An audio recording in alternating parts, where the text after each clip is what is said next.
윗바사나 수행을 꼭 해야 되는 겁니까? 아니면 안 해도 되는 겁니까? 그래서 지금 그 석가모니 부처님은 윗바사나 수행을 꼭 하라 그랬습니까? 부처님께서도 모든 사람들한테 수행을 하라라고는 안 하셨죠. 제가 출가자들한테는 말씀하셨습니다. 출가를 하면은 비구여 한적한 숲속으로 가라. 가서 마음을 닦아라. 사념처를 닦아라. 선정을 닦아라. 삼매를 닦아라. 2년이 안 됐, 그러니까 경전적 해석은 그렇습니다. 2년이 되지 않은 사람들한테는 축원만 해주시고 그렇게 했다. 그리고 법문을 해줬는데도 경멸을 하고 간 사람들도 있었어요, 부처님한테. 그 첫 번째 부처님께서 성도하시고 나서 만났었던 첫 번째 사람이 그 사람이었죠. 사문이요, 그대는 얼굴이 밝고 빛나는 게 어떤 스승 밑에 있습니까? 부처님께서 나는 부처다. 어떤 스승 밑에 있지 않다. 그러니까 그 사문이 뭐 그럴 수도 있겠군요 하고 그냥 그게 그 당시에 경멸하는 표현이라고 하더라고요. 그냥 무시하는 표현. 그래, 니 잘났네 뭐 이런 표현인가 봐요. 하고 그냥 갔다고 해요. 그리고 그 부처님의 그 10대 제자 중에 제가 개인적으로 존경하는 그 스님이 대가전년 마하까짜이나 존자라고 계시는데 그분이 이제 변방에 계셨던 분이에요. 변방에. 그 변방, 그러니까 쉽게 말하면은 아마 1세대 선교자가 아닐까 싶어요. 그분의 법문을 듣고 소나 꾸띠간다라는 사람이 스님 저 출가하고 싶습니다. 그러니까 그 스님 까자에는 존재 그러죠. 제가자여 출가자의 삶은 그렇게 쉽지가 않다. 하루에 한 끼 먹어야 하고 뭐 일찍 일어나고 하여튼 제가자로서도 충분히 할 수 있으니까 뭐 그렇게 하지 않아도 된다.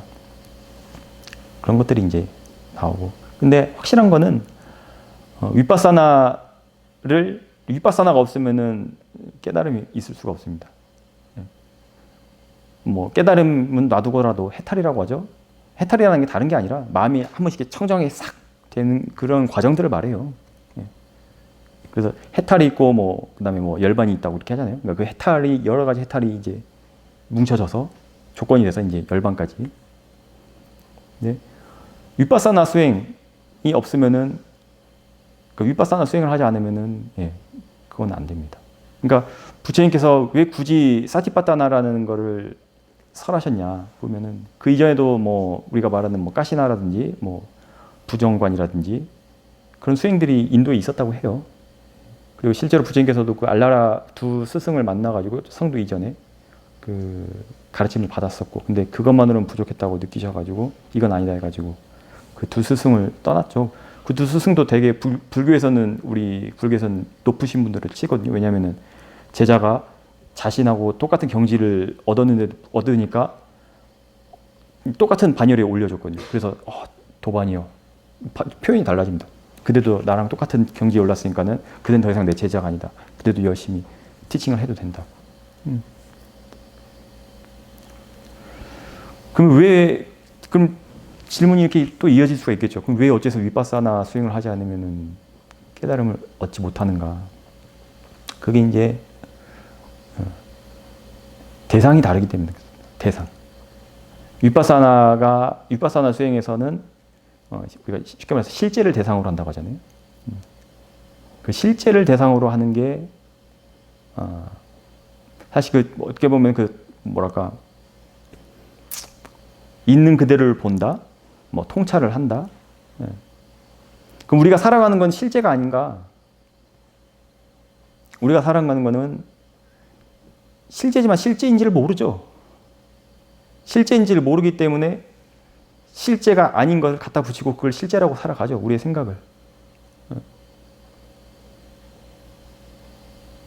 그렇기 때문에 윗바사나 수행을 하셔야지. 그러니까 본인의 목표가 중요하겠죠. 나는 열심히 선업공덕 쌓아서 천상에 나고 싶다.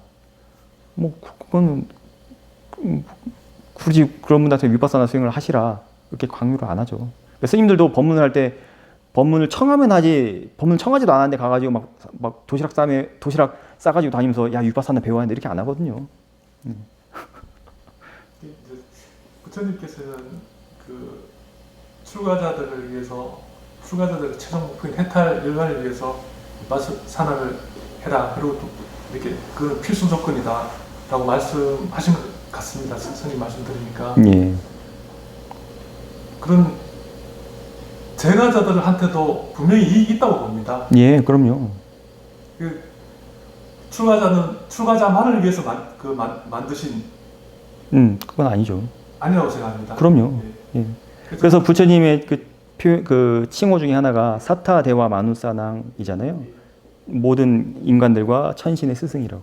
예. 그게 이제 그 출가자들은 워낙 이게 뭐라 그러나 수행 수준도 높고 어떤 또 목적도 틀리고 해탈 열반에 이돈생 이루기 위해서 이 강력한 무기로서 위파사나 수행을 하라고 필수 조건이라고 말씀하셨다면은 제가 수행자도 분명히 이익이 있을 거라고 봅니다. 아, 그럼요. 예. 그러니까 이 수행이라는 게 아니 출가라는 개념을 이제 좀 정의를 한번 해볼 필요가 있을 것 같아요. 출가라는 게 이제 두 가지가 있죠. 몸의 출가가 있고 마음의 출가가 있죠. 그래서 비록 여러분들께서 제가자이시고 하지만 수행을 한다면 그건 마음의 출가가 된 겁니다. 위파사나 수행을 해야겠다. 아, 나도 부처님을 생각하면서 부처님께서 설하신 법을 나도 체득을 해봐야겠다 하면은 그게 머리를 깎고 있지 않든 제가에 있지 않든 상관이 없는 겁니다.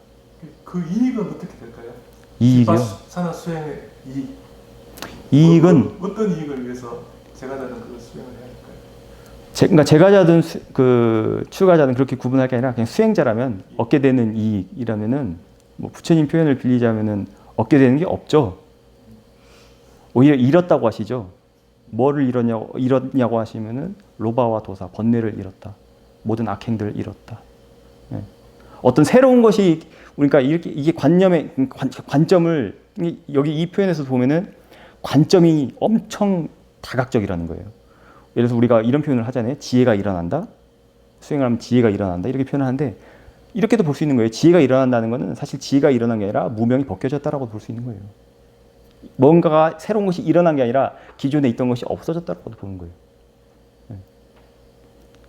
그 축구 선수 메시한테 이런 말을 했다죠. 당신이 뭐 축구 선수 중에 키가 가장 작다. 그러니까 메시가 하는 말이 지구를 거꾸로 돌려서 보면 내가 가장 키가 크다. 그러니까 그런 식으로 수행을 하면은 그 관점이 달라집니다. 보는 시각이. 그래서 그 시각에 대해서는 저번에도 한번 말씀드렸는데 이제 그 빨리어에서 보면은 그 알다라는 표현이 자나띠인데요. 자나띠 알다. 그 알다의 변화 과정이 수행 과정이에요. 아는 것이 우리가 알다 뭐 나무를 알다 이런 뭐 의자를 안다 이런 알다부터 시작을 해가지고 그 수행의 알다, 지혜의 알다 그리고 종국에는 두카의 알다까지. 그걸 이제 파리자나띠. 그러니까 자나띠 앞에 뭐 산자나띠, 위자나띠, 뭐 빠자나띠 그런 식으로 자나띠 앞에 뭔가 접두사가 계속 바뀌거든요. 그 수행의 이익은 부처님께서는 세 가지로 말씀을 하셨습니다. 수행의 이익은 이익이라는 단어가 그 빨리어로는 아타라고 합니다. 아타. 그래서 디타 담미까타. 이 첫 번째. 디타 담미까 아타. 두 번째가 삼파리야까 아타. 마지막이 빠라망 아타. 그래서 빠라망 아타가 우리가 흔히 알고 있는 빠라마타. 그래서 첫 번째 거는 현생에서의 이익, 두 번째는 내생에서의 이익, 그리고 마지막이 열반, 빠라마타, 최상의 이익. 앞에 두 가지는 다른 종교에도 있다고 해요. 마지막 빠라마타만 불교에 있다고 합니다. 이게 부처님 수행법에 있다고 하십니다. 그래서 선하게 살고 착하게 살고 하면은 그게 종교를 떠나서 본인에게도 이익이 있겠죠. 근데 이 선하고, 그러니까 이게 개념이 또 선하고 착하다의 개념이 불교에서의 그 선의 개념이 이게 한번 짚고 넘어가 보자면 뭐 우리가 이렇게 말을 하죠. 뭐 수행 그게 뭐 필요 있나? 그냥 착하게 살면 되지. 나쁜 일 안 하고. 근데 불교에서의 그 선하다라는 꾸살라라는 거는 사실은 첫 번째 의미가 능숙한이라는 의미죠. 능숙하다.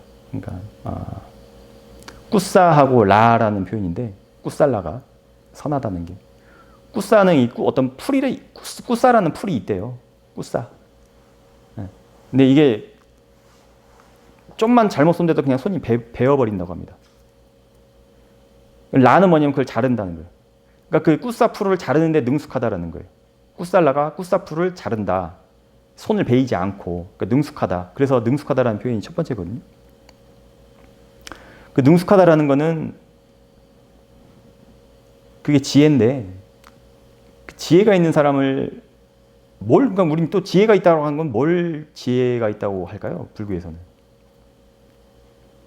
불교에서 그 현자라는 표현이 있죠. 현자. 지혜가 있는 사람 현자라고 하는데 빨리어로는 빤디따라고 하죠. 빤디따. 빤디또, 빤디따. 그 빤디따가 어원을 찾아보면은 빤달리던가 그럴 거예요. 빤달리라는 단어예요. 그 빤달리가 뭐냐면은 선택하다라는 뜻이에요. 선택하다. 그러니까 선택할 줄 아는 거예요. 우리가 선택하다 생각을 해보십시오. 스마트폰 하나 바꾸는데도 선택을 하잖아요. 이번에 뭘 사야겠다. 그럼 그 선택을 하려면은 뭐가 있어야죠? 기존에 사준 정보가 있어야겠죠. 뭐가 좋다, 뭐가 좋다, 뭐가 어떤 건 어떻다, 이건 좋다, 저렇다. 그러니까 선택을 할 수 있다는 것 자체가 이미 무엇이 옳고 그르다, 무엇이 이익이 있다, 이익이 없다라는 걸 안다는 겁니다. 그래서 이게 이제 그것을 알게 해주는 그 요소가 이제 칠각지 중에 두 번째 그 담마 위자야라고 하는 택법가치라고 하죠. 그러니까 무엇이 이익이 있고 이익이 없는지 단순히 그냥 믿고 따르는 게 아니라 그럼 부처님께서 하지 말라고 하시죠. 내가 스스로 체험을 해보고 이게 무엇일까? 뭘까? 끊임없이 계속 질문을 해야 돼요. 질문을. 수행에서도 뭐 어떤 체험들이 일어나죠. 뭐 몸이 사라졌다. 뭐 그럼 눈 떠봐. 몸이 있지 않냐? 몸이 사라지 그냥 막 먹어야 몸이 사라졌대요. 그냥 그럼 눈 떠보라고. 그럼 몸이 있냐고 없냐고. 있어. 그럼 사라진 건 도대체 뭘까? 이렇게 고민을 해야 하는 것이지. 그냥 몸이 사라졌다. 좋다. 이게 열반이야. 이거는 이제 삼천포로 빠지는 길이죠.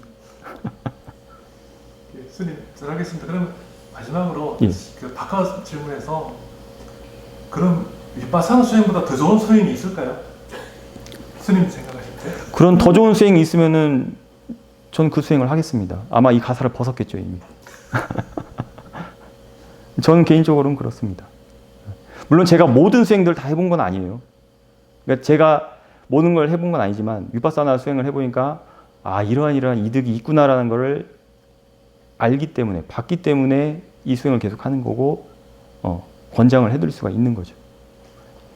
우리가 그 삼보에 대한 예경도 뭐 하고 나모다사 바가와도 우리 저녁 예불 했잖아요. 나모다사 바가와도를 우리가 3번 하죠. 왜 3번 해요? 그 좋은 거면은 뭐 100번도 하고 300번도 하지. 뭐 우리나라 절에서는 뭐 3000배도 하잖아요. 108배도 하고. 근데 왜 3번밖에 안 해요? 3번밖에 하는 그 이유가 뭘까요? 왜 3번 할까요? 3번.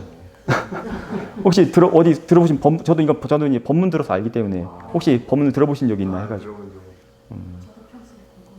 궁금하세요? 한 번 하면 밋밋하니까. 밋밋하니까. 그럼 2번 하면은 좀 깔끔하고 3번 2번도 밋밋하고 찝찝하고 2번은 찝찝하고 3번 하니까 오케이 3태판? 네, 3대판. 아니 뭐 3이라는 숫자에 뭐 어떤 뭐 3보니까 3번 하나? 뭐 3이라는 숫자가 인도에서 뭐 어떤 뭐 숫자 7처럼 뭐 행운의 숫자였나? 3번을 하는 게 그렇다고 해요. 첫 번째는 부처님께서 일단 해보라 그거예요. 권유. 내가 아직 몰라. 이게 좋은지 안 좋은지. 두 번째는 해보니까 괜찮은 것 같아. 세 번째는 내가 이제 본 거예요. 실제로 체험을 한 거예요. 이게 맞구나. 그때 이제 법에 대한 진짜 믿음이 생긴 거죠. 그래서 첫 번째는 그냥 권유로 모르고 그냥 한 거고, 두 번째는 계속해서 해가는 과정이고, 해보니까 뭔가 이익들이 있어. 세 번째는 이제 실제로 통찰이 이루어진 겁니다. 그래서 세 번을 한다고요. 그러니까 세 번이라는 그 의미가 그렇다고 합니다.